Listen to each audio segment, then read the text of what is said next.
ರೋಗಿಣಿಯ ಸೊಬಗನು ಅನವರತ ಮಾನಸದಿ ಮತಿಸುತ್ತ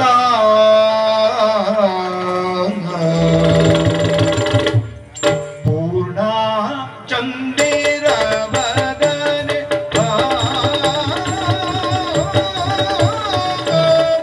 ಪೂರ್ಣ ಚಂದಿರ ವದನೆ ಪೂರ್ಣ ಚಂದಿರ ವದನೆ ಪೂರ್ಣ ಚಂದಿರ ವದನೆ ಜಾಡೆ ಮೃಗನಯನೆ ಜಾಡೆ ಮೃಗನಯನೆ ಪೂರ್ಣ ಕುಂಭಗಳೊಡತಿ ಪೂರ್ಣ ಕುಂಭಗಳೊಡತಿ ಪೂರ್ಣ ಕುಂಭಗಳೊಡತಿ ಪೂರ್ಣ ಕುಂಭಗಳೊಡತಿ ತಾನೇ ಗಜಗಮನೆ ತಾನೇ ಗಜಗಮನೆ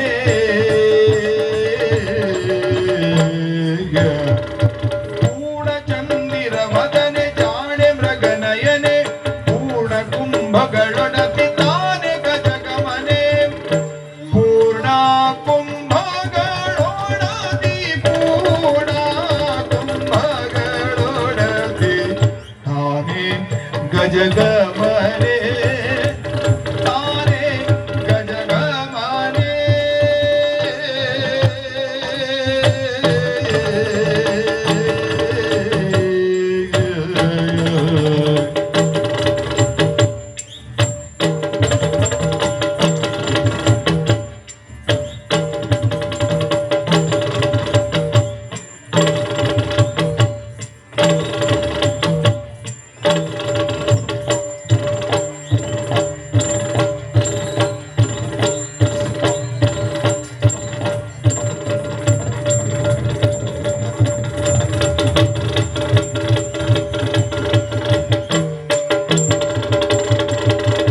ಪೂರ್ಣ ಕುಂಭಗಳೊಡತಿ ತಾನೇ ಗಜಗಮನೆ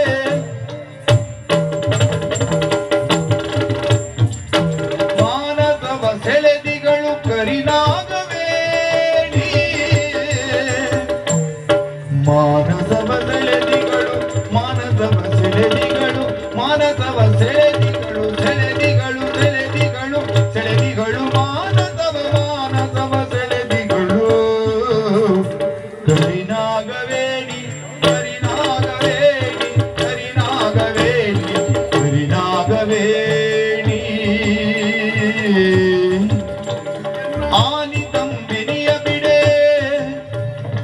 ಆನಿ ತಂಬಿನಿಯ ಬಿಡೆ ಆನಿ ತಂಬಿನಿಯ ಬಿಡೆ ಎನಗವಳೆ ರಾಣಿ ಎನಗವಳೆ ರಾಣಿ ಎನಗವಳೆ ರಾಣಿ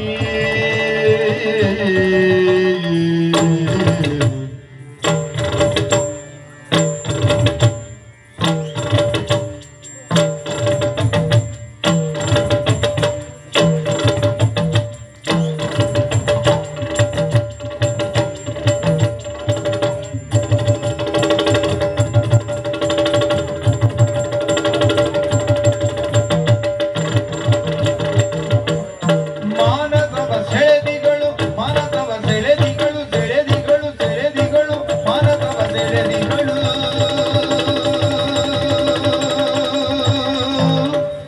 ಕರಿನಾಗವೇಣಿ ಕರಿನಾಗವೇಣಿ ಕರಿನಾಗವೇಣಿ ಕರಿನಾಗವೇಣಿ ಆನಿ ತಂಬಿನಿಯ ಬಿಡೆ ಆನಿ ತಂಬಿನಿಯ ಬಿಡೆ ಎನಗವಳೆ ರಾಣಿ ಜಾಣೆ ಮೃಗನಯನೆ ತಾನೆ ಗಜಗಮನೆ ಕರಿನಾಗವೇಣಿ ಎನಗವಳೆ ರಾಣಿ ರಾಣಿ ಮಹಾರಾಣಿ ರಾಣಿ ಮಹಾರಾಣಿ ರಾಣಿ ಮಹಾರಾಣಿ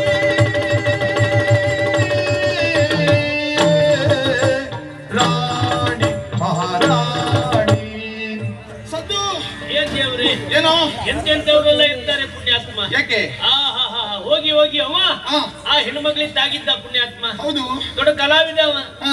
ಆ ಅಕ್ಷರ ಹಾ. ಅದಕ್ಕೆ ಹೇಳುದು ಕಳ್ಳರನ್ನಾರು ನಂಬೋದು ಕುಳ್ರನ್ನ ನಂಬಾರ್ದು ಅಂತ ಹೇಳುದೇ ಅದಕ್ಕೆ ನಾವು. ನೀನು ತಂಡದ ಮರಿಯೇನೆ ಹೋಯ್ತಲ್ಲ ಮರೆಯ. ಸತ್ಯ ನೀನು ಗೊತ್ತಾಗ್ಲಿಲ್ಲಲ್ಲ. ಎಂತ ಯಾರು ಯಾರಿಗೆ ತಾಗಿದ್ದು? ಅವ ಅಕ್ಷರ ಹೆಣ್ಣಿಗೆ ತಾಗಿದ್ದು. ಅಲ್ವೇ ಅಲ್ಲ, ಮತ್ತೆ ನಾನೇ ತಾಗಿದ್ದ ಅವಳಿಗೆ. ನೀನು? ಹೌದು, ತಾಗಿದ್ದು. ಎಲ್ಲ ನಿಮ್ಮ. ಯಾಕೆ? ಈಗ ನನಗೆ ಸತ್ಯ ಗೊತ್ತಾಯ್ತು. ಏನು? ಈ ಕಲಾವಿದರು ಯಾವತ್ತು ಒಳ್ಳೆಯವರು ಅನ್ನೋದು ಈಗ ನನಗೆ ಅರ್ಥ ಆಯ್ತು. ಅವ್ರ ಜೊತೆ ಬಂದವರೇ ಇಂಥದ್ದು ಬ್ಯಾಡ್ರೆ ಮಾಡುದು ಅಂತ ಈಗ ಗೊತ್ತಾಯ್ತು. ಸುಮ್ಮನೆ ಕಲಾವಿದ್ರ ಬಗ್ಗೆ ಅಪಪ್ರಚಾರ ಮಾಡ. ನಾನು ಬೇಕು ಅಂತ ತಾಗಿದ್ದಲ್ಲ, ಮತ್ತೆ ನನಗೂ ತಿಳಿಯದೆ ತಾಗಿ ಹೋದದ್ದು. ಓಹೋ, ಮೊದಲು ನಾ ತಾಗಿದ್ದು, ಆಮೇಲೆ ನನಗೆ ತಾಗಿದ್ದು. ಎಂತ ಹೇಳಿದ್ರೆ? ಹೌದು. ಆಮೇಲೆ ತಾಗಿದ್ದು ಅಂದ್ರೆ ಅವಳ ಮೋಹಕವಾದ ರೂಪ, ಓಹೋ, ಮಾದಕವಾಗಿರುವಂತಹ ಕಣ್ಣೋಟ, ಉನ್ಮಾದಕವಾದಂತಹ ಮೈಯ ಸಿರಿ ಎನ್ನುವುದು ನನ್ನ ಹೃದಯಕ್ಕೆ ತಾಗಿತು. ಬರಿದಾದಂತಹ ನನ್ನ ಹೃದಯದಲ್ಲಿ ಪ್ರೇಮ ವರ್ಷವನ್ನ ಸುರಿಸಿ ಆಸೆಗಳು ಚಿಗುರುವ ಹಾಗೆ ಮಾಡಿದ್ದಲ್ಲ.